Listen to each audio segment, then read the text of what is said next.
Hello everyone, एक बार फिर से आप सभी का स्वागत है। हमने इससे पिछले वाले वीडियो में आपको अनुमति लेने के लिए कुछ ऐसे सेंटेंसेस दिया था और उस सेंटेंसेस को अंग्रेजी में कन्वर्ट करने के लिए आपको एक बेहतरीन स्ट्रक्चर दिया था और उस स्ट्रक्चर के माध्यम से आप उन हिंदी सेंटेंसेस को आप इंग्लिश में कन्वर्ट करने के लिए एक जुगाड़ सिखवाए थे। आज मैं यहाँ पर फिर हूबहू वैसे ही एक ऐसे स्ट्रक्चर लाया हूँ जो शायद इस स्ट्रक्चर से आप सेंटेंसेस को और भी जोरदार तरीके से नम्र निवेदन करने के लिए और रिक्वेस्ट करने के लिए मैं एक बेहतरीन सेशन लेके आया हूं। तो बस बने रहिए और वीडियो को बिना स्किप किए हुए एंड तक देखिए। मैंने पिछले वाली वीडियो में आपको कुछ ऐसे सेंटेंसेस दिया था जिससे आप किसी से अनुमति मांग सकें। यहाँ पर भी कुछ ऐसा ही है, पर आप यहाँ पर जो आप अंग्रेजी में उन सेंटेंसेस को आप कन्वर्ट करेंगे, उन सेंटेंसेस को कन्वर्ट करने के लिए हमने एक नया मॉडिफाइड स्ट्रक्चर लाया है ताकि आप जब उस सेंटेंसेस को कन्वर्ट करें अंग्रेजी में तब उस सेंटेंस को सुनने वाला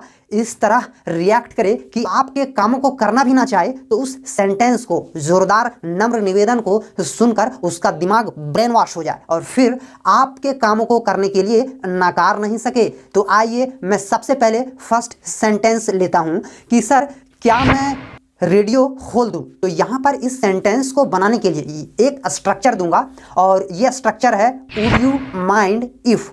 सबसे पहले आपको रखना है वुड यू माइंड इफ, उसके बाद प्लस सब्जेक्ट, उसके बाद प्लस V2 और प्लस ऑब्जेक्ट। और यदि इस सेंटेंस को जो आप हिंदी सेंटेंस स्क्रीन में देख रहे हैं कि क्या मैं रेडियो खोल दूं, तो इस स्ट्रक्चर के माध्यम से अगर आप इसका अंग्रेजी में कन्वर्शन करेंगे तो इसका इंग्लिश ट्रांसलेशन यही होगा कि would you mind if I switched on the radio. अब यहां पर आपको बस एक सिंगल चीज ध्यान देना है कि सबसे पहले तो स्ट्रक्चर पर आपको कॉन्सेंट्रेट होना है और दूसरा कि सर जब भी आप वुड यू माइंड इफ से अगर किसी भी हिंदी सेंटेंसेस को इंग्लिश में कन्वर्ट कर रहे हैं तब आपको वहां पे पास्ट पार्टिसिपल या तो दूसरे लैंग्वेज में बोले तो आपको वर्ब का V2 फॉर्म ही अप्लाई करना है। अब मैं यहां पर कुछ अलग अलग हिंदी के सेंटेंसेस एग्जांपल के तौर पर लेता हूं और फिर मैं उस सारे हिंदी सेंटेंसेस को इंग्लिश में कन्वर्ट करके इस कॉन्सेप्ट को और भी बेहतरीन तरीके से क्लियर करने की कोशिश करता हूं। दूसरा सेंटेंस है क्या मैं अंदर आ सकता हूं या क्या मैं अंदर आ जाऊं। ये दोनों सेंटेंसेस का एक ही संदर्भ है, तो इस सेंटेंस का इंग्लिश ट्रांसलेशन होगा अगर इस स्ट्रक्चर के आधार पर बनाए तो would you mind if I came in. अब यहां पर हमने वर्ब का V2 फॉर्म रखा, आप यहां पर आई कम इन नहीं रख सकते। और उसी तरह अगर नेक्स्ट सेंटेंस की बात किया जाए तो यहां पर नेक्स्ट सेंटेंस क्या मैं धूम्रपान कर सकता हूं, would you mind if I smoked. और फिर अगर नेक्स्ट सेंटेंस की बात किया जाए तो नेक्स्ट सेंटेंस यहां पर आपके स्क्रीन के सामने ये रहा, क्या मैं आपकी कलम से लिखूं या तो फिर क्या मैं आपकी कलम से लिख सकता हूं, would you mind if I wrote with your pen.